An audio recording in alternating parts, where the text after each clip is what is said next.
And initially when you relocate and you're now spending pounds, part of your brain spends that money and thinks, how much naira did I just spend? I've come to the UK a few times. New adventure.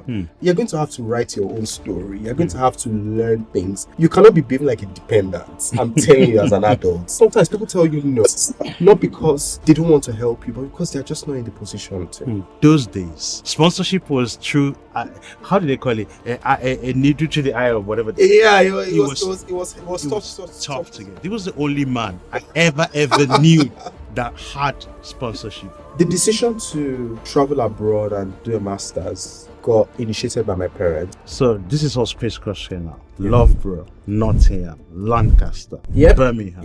All within a space of 2 years. All within the space of 2 years. But I face a number of challenges because it's not easy to be a business owner and still have a full-time job. I'm Oluwadejoro. Welcome to my podcast, Your Immigrant Success Stories.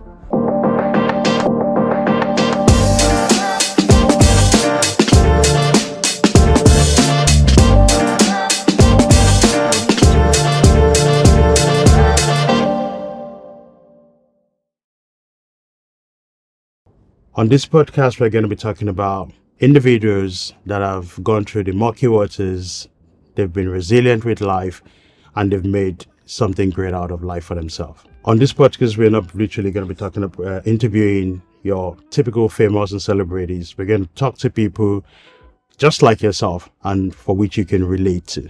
I wouldn't have thought of bringing anyone on this podcast first, other than a very good friend of mine. I've known him for 21 years exactly today that we're recording. Extremely dependable, always there for you. He's gone through a lot, and I'd like us to tell his story. We've planned, we've failed, we've replanned, but we're grateful that we're here. Without much ado, Sanmi Gbadegeshin, welcome to Your Immigrant Success Stories.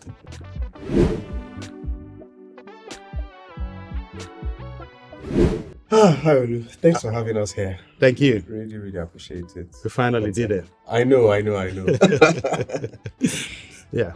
All right. So I know I didn't tell you this, but we're going to start with some quick fire questions. Oh, God. Set me up. We're going to start with some quick fire questions. And I've got one quickly for you. So what is one missed opportunity that you wish you could have given a second chance? Missed opportunity. Yeah. A lot of people don't know this. I once applied for the Apprentice UK. Okay. Business show. Oh God, I can't believe I'm saying it now. And on the day I applied, I applied many years ago. And I remember taking a few months to really write an application on what the business was about, what I wanted to do. A lot of people don't know this. And I was ready, and it was supposed to be, and I passed the first stage. My application had gone through, and I was invited to some boot camp thing in Birmingham. And I woke up that morning, and I just said, I'm not ready. And I didn't go. I always ask myself why. But I've just been good to go through that experience. I'm not even sure I'd have gone far, but how do I know if I might have met someone at that boot camp that might have led to another opportunity? Maybe I would have learned something, maybe I would have seen something, I don't know. But I just had this gut feeling that I wasn't ready. But sometimes I question if that was the right thing to do. But yeah, that's it anyway. It's just one thing I wish I progressed further. But yeah. So interesting. I didn't know that. How long ago was that? I think it was 2014. Precisely, it was 2014 because it was the year we got married. Yeah, Martha and I got married in 2014. It was later that year.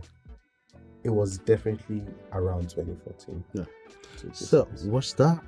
I'm just trying to pinpoint. Did that have anything to do with the joining of life at that time, or was this a self-doubt? When you reflect, why do you think you didn't take that opportunity? Yeah, so I mean the thing is, particularly as a I'll use the word young aspiring professional, the truth is it's easy to build excitement when you want to venture on an adventure, when you want to do something, start something, and sometimes you can easily get overwhelmed with, okay, what else is happening right now? Can I actually take this on? And I do take on a number of responsibilities, but I do try to juggle them. But at that time, I was newly married, starting to think about being a dad at some point. I was still I had a business I was running on the side. I had a full-time job. There were a lot of things going on, but I remember deciding that I don't think I'm ready for this. Even if I got it, am I ready to leave my job? Was my business the right place? So it was more around the fact that there were so many things going on at that time and a number of things to consider, and I didn't think I was ready, and I thought if I'm not ready now, I could be ready again later. But I never even went back to it. So that's pretty much what happened. All right, interesting. So we got 4 more to go. Okay, good. The second one is very easy. So what's your favorite food? Favorite food is rice dishes. Anything rice, I probably eat. Yeah, I can relate. Yeah, I'm a big rice fan. Yeah. Excellent. So in which subject were you best at school? Ooh, which school? Well, let's look at secondary school, college, or something. So secondary school, I did sciences. I was strangely very good in biology. Okay. And it was strange because now I did the trio, the biology, physics, chemistry. Oh my God. I passed physics, but I didn't like it. I liked chemistry, but it was hard to pass because there were just too many processes and formulas. And I remember when I eventually learned how to balance equations. If you remember all the days. But I was really good at biology. When I was in digestive system, or it was respiratory system, it was like we're talking about plants, animals, and because I could draw then, I was good at drawing a lot of those things as well, and I think that I enjoyed it, and I used to a lot of biology things just used to stick into my head. That's probably why I thought I was going to be a doctor at some point, but that's a different conversation entirely. But biology was was definitely a main subject for me. All right, interesting. Obviously, we're going to get more into life and what you've done with life and all of that. But biology and what you do now, obviously, it's a little bit divergent. Okay. 3 more questions together. Okay. If you could take 3 items on a desert island, what would you take? 3 items on a desert island. What would you take? On a desert island, I need my mobile phone. I need to communicate. It's super important. I need water supply, even if I don't have food. Water will, and I need something to cover myself. Okay. It could just be important sometimes. So you've gone literally on a survival mode there. It is definitely survival mode, because I initially was going to pick book, but I can get book through my phone. That phone is very important. I didn't need laptop anymore, because through phone I can access a number of stuff. Survival. And it just tells how much we depend on our phones these days. Okay, so let's keep going. If you had a chance to have dinner with a world leader, who would that be and why? Ooh. World leader. Okay, so a part of me is thinking Bill Gates. Okay. But a part of me is also thinking Dangote as well. Okay. There's a few of them. And I think it's because I don't have one business leader particularly that I say, oh, it is this person. It's different things from. Okay, so let's hone in on Dangote. If it was Dangote, why? I just think he's a ruthless businessman. I think I think he knows what he wants, and he just goes for it regardless. Okay. And being African, you are faced with a number of challenges to really rise and soar and build a reputable business that is sustainable. And I think that if you can grow a business in that kind of ecosystem, I think that you can do anything. Yeah, that would be my reason for Dangote. Definitely, I would like to have dinner with him and ask him questions like, "Sir, how? Like when, where, how?" Definitely. So yeah, those would be my those are my reasons for Dangote. All right, you'll be glad to know we're on the last one. Oh God. Yeah. So, what do you wish you had learned sooner? Oh, it's a bit of a tough one. I think the importance of building relationships is so key to success. It's so key to everything. I look at my career, business, anything really, volunteering, and I can't take out building connections, building relationships out of it. It just makes a big difference. And I wish that these were things that I was particular, not like I never knew that they were important, even from family values and all that, but I never saw the long-term reasons for building genuine relationships and making it priority regardless of where you went. I just naturally did some things because my parents did. Do you understand? But knowing how it is tied to many things even in future. I think it's a very important lesson that I wish I had been sat down to really understand the value of it. I had to learn it much later, and it's a huge part of me, but it's definitely something I wish I had learned much earlier. Excellent. You'll be glad you're off the seat. Finally. Okay, so let's drill down a little bit. So who is Sanmi Gbadegeshin? What do you do? Who are you? Tell us about yourself. Oh God, it's the question I don't like to answer, guys. Talk about myself. My name is Sanmi. I like to describe myself in a few words. I'm a business founder. Started a business years ago as a pet project that evolved into a business I can probably call my own, which is serving the needs of other small businesses as well. And I'm happy to go into that later. I'm definitely an entrepreneur as well. And the reason I separate founder from entrepreneur is because regardless of where I am, I like to find a problem and solve it. It's just a mindset that I have cultivated and I really value. And I think that regardless of what you do, I mean, if you're not making a difference wherever you are, what's the point of being there? So that entrepreneurship mindset. So I like to call myself an entrepreneur a lot.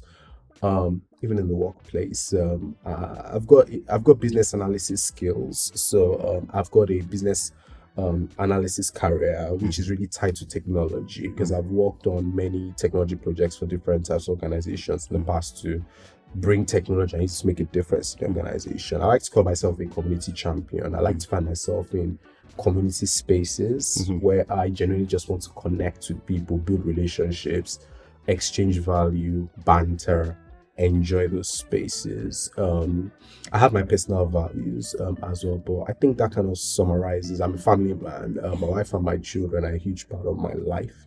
They feature a lot, and yeah. So that's how it summarizes. All right, thank you so much. So obviously, at some point, we're going to drill down to how you were able to build a business analysis career, the journey into that. But before we do that, let's zoom down to when things started. So tell me about your growth. How did you grow? Tell me about your background. Oh, back. So I'm the first of three. I'm the first born. We grew up in Satellite Town. I don't even know if anyone's familiar with it, in Lagos. And as at then, my mom was a teacher. So her career was teaching before she became headmistress.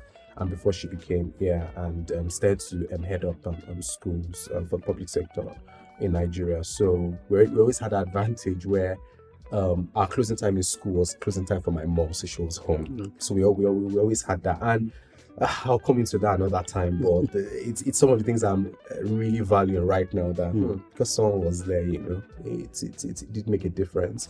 My dad had always been a businessman from the beginning. He did start what we call a mortgage bank many years ago, like many years ago. So he was a trained. He's late now, but he was a trained banker. Had a savings and loans bank. It was called a mortgage bank at some point, but essentially supporting traders in the heart of Lagos Idumota there for them to have a bank that they could relate with and serve save their needs, and he started his own travel agency, started a number of businesses. My parents didn't have everything, but they had enough for us, and they really did give us opportunities to be fair. I went to Corona Primary School, but when I was time for secondary school, there was no money to consider going to a private secondary school. I ended up in King's College because it's also impressive. I'm not talking of the one in London. I'm talking of King's College back in Lagos. So there's no confusion. So my parents did try. We're there, a quiet family that connected a lot with our extended family as well. And our parents made sure that we could do everything to give us the exposure and the education that they believed that we deserved to build to build our careers further. So yeah. So interesting. Obviously, you studied at you had your primary school at Corona, secondary school at King's College. To the Nigerian audience watching that, that's silver spoon plus. That's silver spoons plus. So tell me, what were your memorable experiences in either of both schools?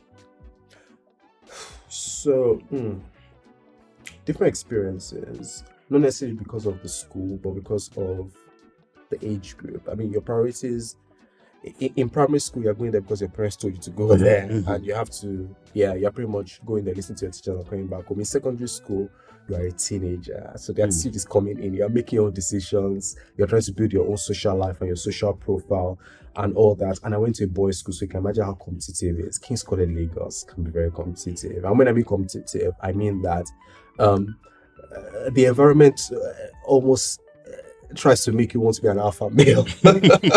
You find out you see that trait in a lot of King's College boys or King's College alumni.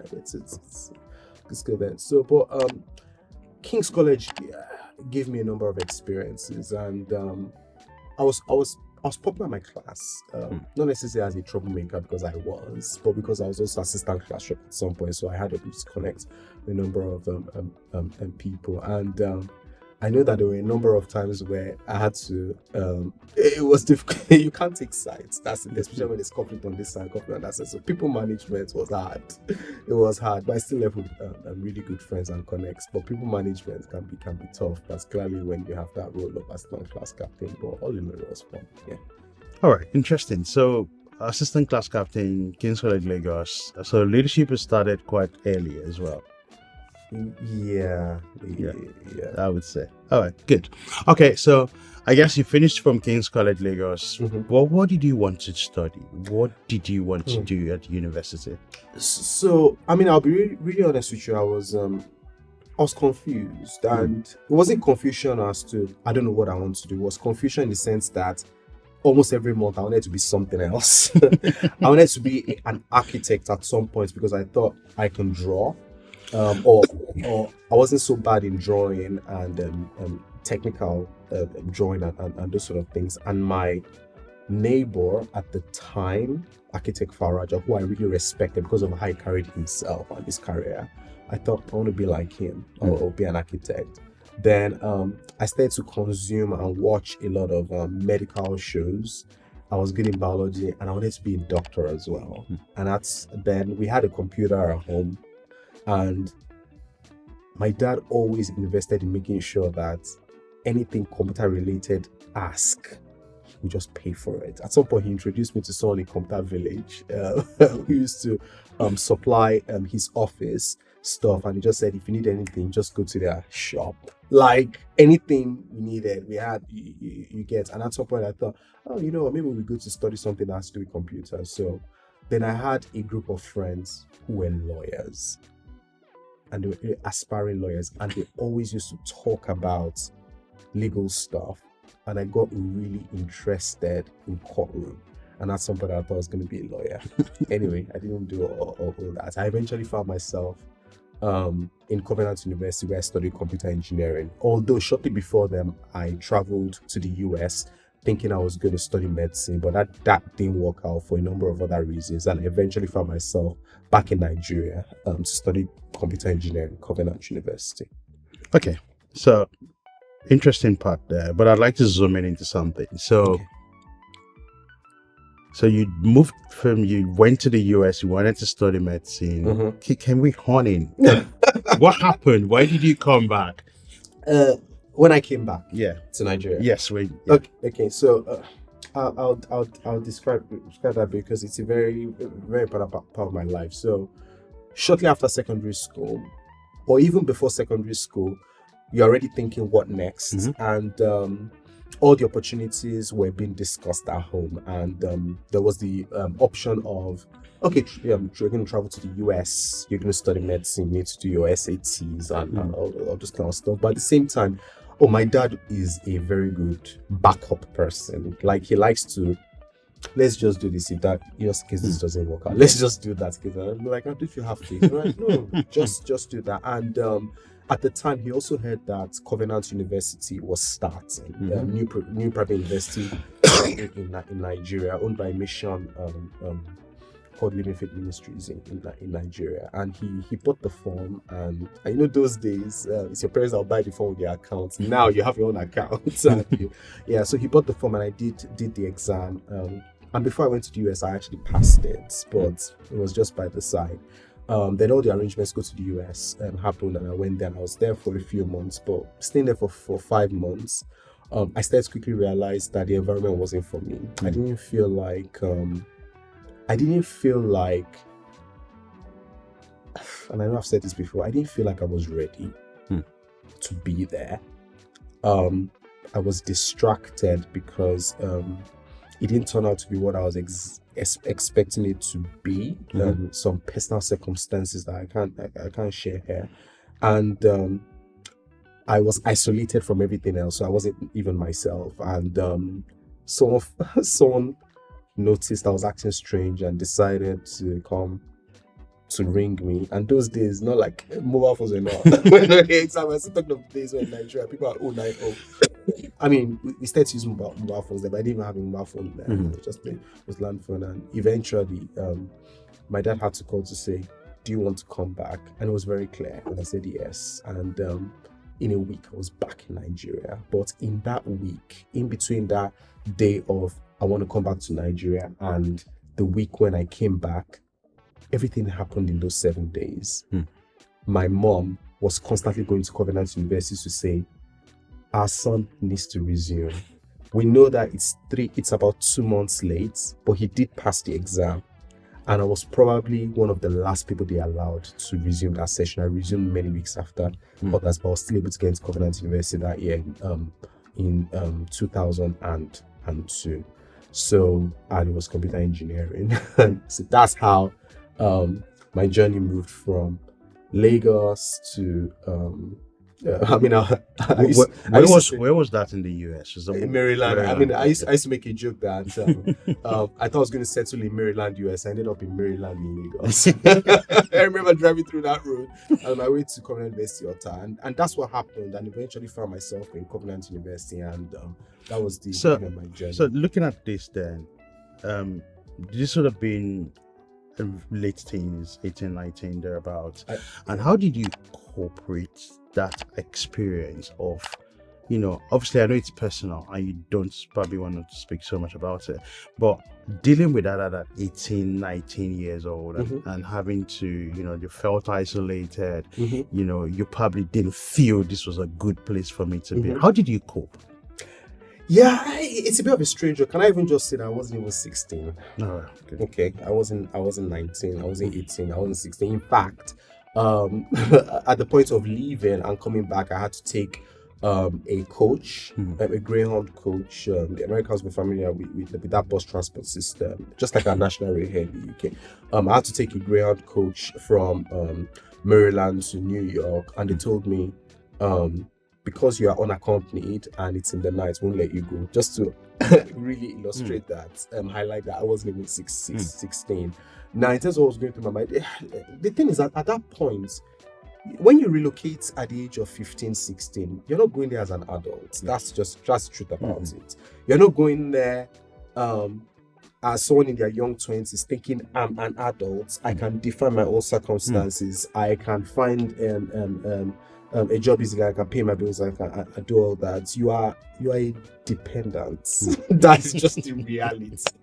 And when you are that, and I'm not saying it's bad, but I'm just saying that you are subject to other decisions that will shape what you can do. The choice of my school, where I would stay, and a number of other things where the church I would go, like everything was pretty much tied to another person's decision. And I think that these were some of the things that I didn't even realize that was going to be such a big change. But I also realized that even my parents didn't realize that, because my dad worked with me, and he left me there, and his expectations were different. And I think, and that's one of the reasons why he was able to coming back to Nigeria, because he realized that I sent you there to study this and to have this experience, and it's the exact opposite of what I was expecting. But I'm just thankful that the courage to even talk, although it wasn't just easy to do that on my own, because someone noticed that I wasn't feeling, if I can use that word, I wasn't just feeling the place, I was like,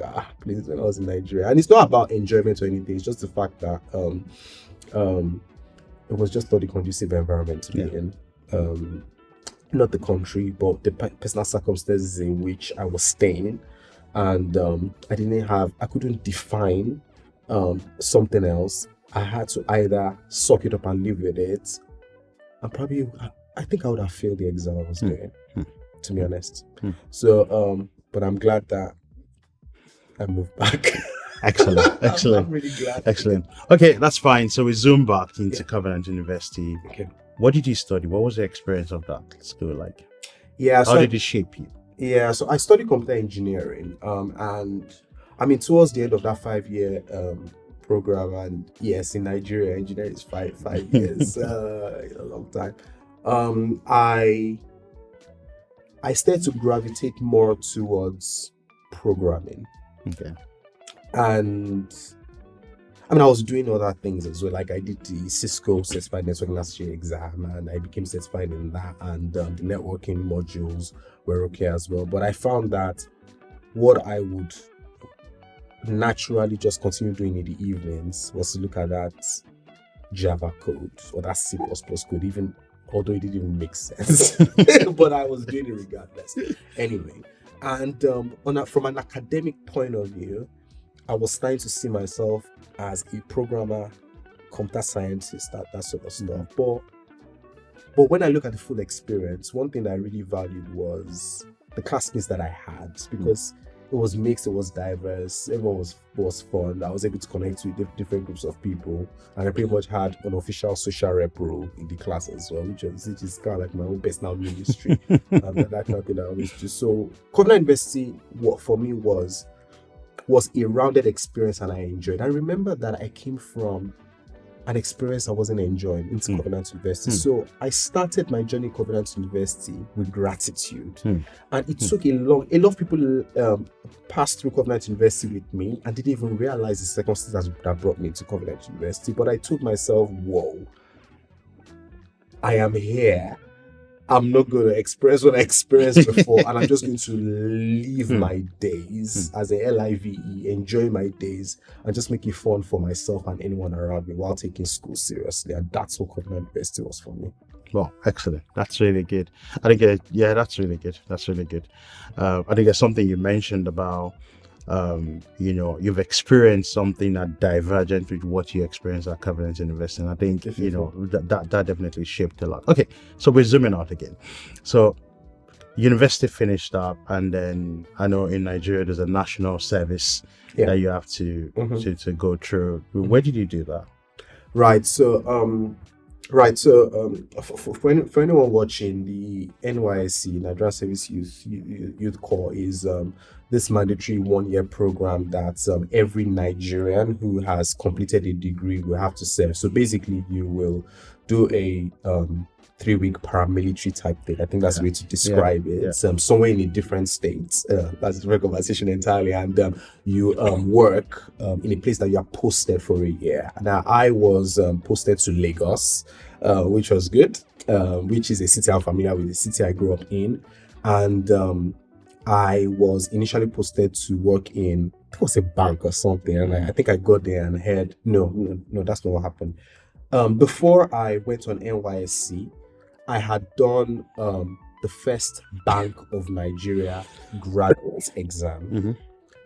And while I was in camp, NYSC camp, Mm-hmm. I got a voicemail message and I was told that I had been successful and they would like to employ me Wow. in First Bank.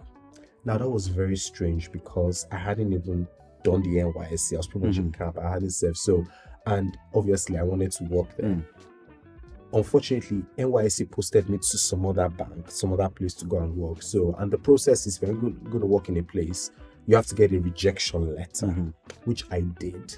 And I wanted to go and work in this other place. But to be honest, I didn't actually do it exactly like that. I went straight to go and resume first, hoping to do that. And it became a whole mess because, anyway, long and short, I lost the opportunity where I was initially posted because I got a rejection, but I even lost the role where I thought for some other reasons because they eventually flagged up that, oh, you've not done NYC and all that. And I'm like, I don't train in school. Are you telling me that you did that? So, but anyway, long and short, I eventually was connected with First Trustees Nigeria Limited, which is a subsidiary of First Bank.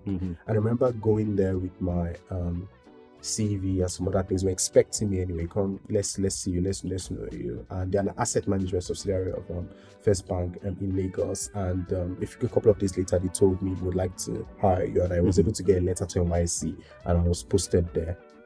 Till date, that's the best place I've worked. Wow. It's not even about what I learned. It's about how I was treated in that organization. And I always make reference. That is the only organization I visit every time I go to Nigeria, including last year. Wow. And when I go there, they give me a space like I'm an employee and I'm doing my laptop. Like they treat me like that. It's just that culture of the organization. And this is a shout out to First Trustees Nigeria Limited. There's a culture that I don't see anywhere else. It's not common, and it's a culture of people. I remember there was a bonus when I was there at the time, and that was in 2008, 2007, 2008 to be precise. I remember there was a bonus that was being paid out, and everybody, including myself as a copper, including the cleaners, were invited one after the other into the office and said, "Oh, thank you for your contribution." And we give. It didn't matter how much it was, but everybody felt like they were part of the organization. This is meant between 2007, 2008 and 2023. Look at how many years have passed. You know, I went there last year and the same ladies who were cleaners in that organization are still there. They're not going to go anywhere because they just love that place. All I'm just trying to show is that it was a very good organization for me to learn organizational skills and feel like a valued employee in an organization. And it's a huge part of building my foundation, my career. When I had to leave for my master's, it was quite painful because I had built these really strong relationships. But yeah, so that's kind of like everything that happened in that time of my life. Yeah.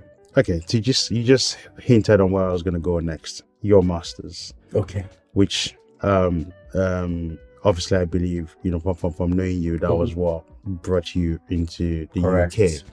So describe to me, what was the pursuit for the masters and what was that like, at least? Okay. So the decision to travel abroad and do a masters actually got initiated by my parents, and I think that first of all they're both graduates and they both did masters as well, and my parents believe that education is one of the best things that we can give in addition to other things as well anyway. So the conversations around would you like to do your master's started to come up, and it eventually was handed over to me to find a school. And I remember finding this, there was like a school fair thing in Lagos where representatives from different universities come and talk about their school, and I found Loughborough University there, and I'm like, I like this school. I can study internet computer and network security, which kind of like it buzzed because there was networking, which was the network side, and was internet computer. I felt like the all the computer science bits were in there, so I thought, okay, I can start to specialize. And the talk happened, and eventually I applied, got the admission. And my parents were very supportive about it, and it was funded. And after NYC, I came to the UK. Okay, so let's take a journey. So you landed where? London, Oh God, Birmingham. Tell me what happened. I landed in. I've come to the UK a few times before then, and it would normally be London. I was going to go into this much later, but I'll talk about it. Yeah, guys, when you're coming on holiday, people will take the day off to come and pick you. But sometimes you don't realize the sacrifices they put into coming to the airport to pick you. Mm-hmm. Those things are not easy. You expect someone to leave their office. And you can imagine if you're a parent or a contractor. And sometimes we get so entitled thinking I'll have this all the time. And I remember landing in London Heathrow, and I'm like, okay, nobody came to pick me up. Okay, but later that day I came to realize that nobody should be coming to pick you up. Find your way. And I'm like, okay, and I'm like, I'm going to Loughborough. Okay, phone, internet, questions, map. Eventually, I found myself in King's Cross, St. Pancras. I looked around. Okay, I'm going to take train to France. I'm like, new adventure. I've come to the UK a few times. New adventure. You're going to have to write your own story. You're going to have to learn things. You cannot be behaving like a dependent. I'm telling you, as an adult. Even if you have people to support you, you cannot be entitled, because sometimes you don't share their personal stuff. And that's one thing I've come to realize, that sometimes people tell you no, not because they don't want to help you, but because they're just not in the position to. And you have to be able to help yourself and support yourself. So I found my way to Loughborough University. I learned that day how I could take a train from London to Loughborough University. If I was much later, I realized that, there's even student rail card. I've lost money. I could have even bought a discount. But you kind of learn, and it's part of the adventure. You continue to learn all these things and right. And I landed in that Loughborough station.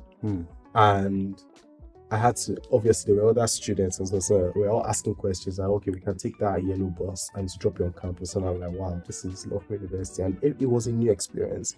The alumni came to welcome me. I'm going to talk about the alumni later, because I just have a big connection with alumni. I met other people as well. In the first week, I was able to meet 5 other Covenant University graduates who came to Loughborough University, who are now my very good friends. We were able to find each other. One of them was actually my housemate, posted into the same accommodation. And that was the beginning, really.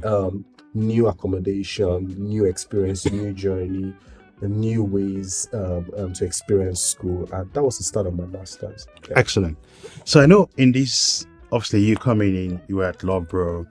I know you've mentioned several times that your parents have always been very supportive. But whilst at Loughborough, did you feel any desire to do some work, to earn something, to not just be 100? Because you've mentioned dependency, so what did you do? Did you do anything during that 1 year of masters to support yourself? So a number of things. When I initially applied for the student visa, I was actually denied. And I was denied because only a percentage of my fees were paid, which was the recommendation. But I eventually, from guidance, were told it's because you didn't pay the whole full thing. The Home Office has more preference. So as at then, I'll pay the full fees, applied again the same month, and I got my student visa anyway. So I came out. But I know the circumstances that led to the full payment of my school fees, and it was about £13,000 then. Wow. Wow. And I needed to. I knew I needed to. Up till now, I still make reference to appreciating that time, because my dad lost a lot of money in the stock market fall and all that happened, because it was that period, 2008, 2008 thereabout. And I know that my mom even sold some additional shares that she had. Let's just gather the remaining money. And as I said, my parents didn't have all, but they had enough, and I knew that was a lot for them to do. But they didn't regret it, and they did it happily. So I came over. And by the way, by then, let me not talk about the exchange rates. That's a very conversation. No, you can, because just to cut in, the other day I was looking at my passport, and the BTA that I bought, BTA is a basic travel allowance or something that I bought, and it was around 200 and something. It was 200 and something, exactly. I actually remember precisely, and So, and initially when you relocate and you're now spending pounds, a part of your brain spends that money and thinks, how much naira did I just spend? Ha. And I started to realize that you will, regardless of how much you plan, you will underestimate how much you need, even as a student, because things will come up. I need to pay for that. Like when you learn the system, you realize that you actually need more than you planned for, and that's why it's really important to really be sure of where your revenue streams, your income streams are coming from. I need to really watch your outgoings. And while my accommodation was covered and my feed will be covered, there were some additional things I need. Like I'm not going to be telling my dad, I need extra money so I cannot be cutting my hair, because haircuts in Nigeria, I know how much I was paying. Haircuts here, you know how much, like, do you understand? Like, it's money. Do you understand? Exactly. So, and all these additional things and train station, we have to go here. Like, so I quickly came to realize that I needed additional money anyway. And because I wasn't the guy that was just going into uni, or who just finished secondary school, still thinking like a dependent. I was not thinking like an independent adult. And even the conversation of I need more money was not something I wanted to even be doing anyway, because it starts to become an uncomfortable conversation to have, because you've moved out of the house, you are now staying by yourself. At some point, let daddy and mommy go. Do you get? Like, let them go. They've tried. Even if they told you, are going to send you more money, like, you now don't want to be you don't want to ring them and make them feel like you're ringing because you want money, and that life is not sustainable. Ladies and gentlemen, enjoy this podcast. I never